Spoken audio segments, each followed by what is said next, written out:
बागियों की धरती है। जो आप सोचते हो वो सही है, क्योंकि देखो जो अपनी सोच रहती है वो हमेशा पाखंडवाद के विरोध रहती है। आप देखते होंगे कि बागेश्वर धाम के जो यहाँ के तथाकथित शास्त्री जी हैं वो 2 साल से धर्म और सनातन की बात कर रहे हैं। सिर्फ सनातन का उपयोग अपने व्यापार, व्यवसाय और अपने धंधे के लिए किया जा रहा है, अपने पाखंडवाद को बढ़ाने के लिए किया जा रहा है। क्योंकि वो कथा करते हैं हनुमान जी की, वो कथा करते हैं श्री राम जी की, जिन्होंने 14 वर्ष अगर उनकी माने तो जंगलों में रहे। क्या उनकी कथा कहने, जिन्होंने कंदमूल खाए, क्या उनकी कथा कहने के लिए चार्टेड प्लान और करोड़ों रुपए चाहिए? यह सिर्फ सनातन के साथ धोखा है और हिंदुओं के साथ धोखा है। क्या लगता है आज आप छतरपुर पहुंचे हैं बाबा के गढ़ में, जो दलित समाज की बेटी के शादी में हुआ, उसके बारे में आप क्या कहना चाहोगे? देखो, आपने कल मऊ की भी घटना देखी होगी। SC ST OBC के साथ लगातार अन्याय किया जा रहा है। आपने देखा होगा राजस्थान में 72 गुर्जर मार दिए गए, यहाँ पे भी लगातार मऊ में कल हत्या कर दी गई। इनके द्वारा SC ST OBC को लगातार विरोध किया जा रहा है, हत्या की जा रही है। लेकिन SC ST OBC एक है।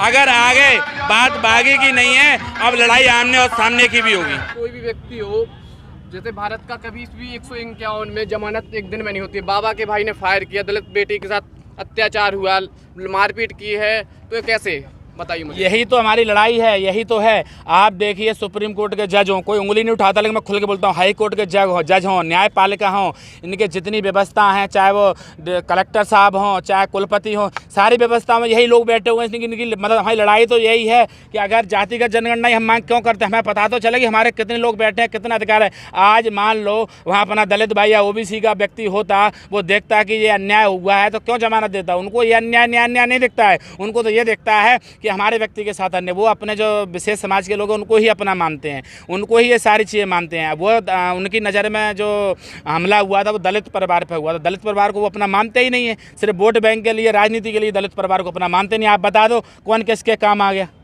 क्या लगता है, मैं ये पूछना चाहता हूँ, देश में कुत्तों की जनगणना हो सकती है, शेरों की जनगणना हो सकती है, लेकिन OBC की क्यों नहीं हो सकती? देखो क्या है, जनगणना का सिर्फ कारण एक ही है कि इनको डर है कि जो इनका आडंबर है वो खत्म हो जाए। लोगों को पता ही नहीं है ग्रामीण क्षेत्रों में उनमें कि ये सब क्या व्यवस्था चल रही है, ये क्यों बनाई है सारी चीज़ें। अगर जनगणना हो जाएगी तो लोगों को पता चल जाएगा कि 85% भूमि हमारे पास है क्या नहीं, क्या 85% जज, इंजीनियर, डॉक्टर हमारे हैं क्या नहीं, क्या हमारे अधिकार हैं क्या नहीं। क्योंकि अपन को क्या है कि जब भी अधिकार की बात आ गई, अब आपको मैं आज दावे के साथ कह रहा हूँ, मऊ घटना घट गई, अब चुनावी वर्ष आ रहा है। आप देखें ना, जो SC ST OBC और मुस्लिम समाज का जो एक गठबंधन बन रहा है, इनको तोड़ने के लिए गांव में लड़ाई जाएंगी, सारी चीज़ करी जाएगी। तो मैं तो दलित भाई, OBC भाई सबसे एक कहूँगा, एन कैन प्रकार चाहे कुछ होया, 2023 आ रही है, वोट के चोट पर चंद्रशेखर भाई को ताकत देना है। अगर इस देश में कोई न्याय दिला सकता है वो चंद्रशेखर भाई, भीम आर्मी, आजाद समाज पार्टी दिला सकती है।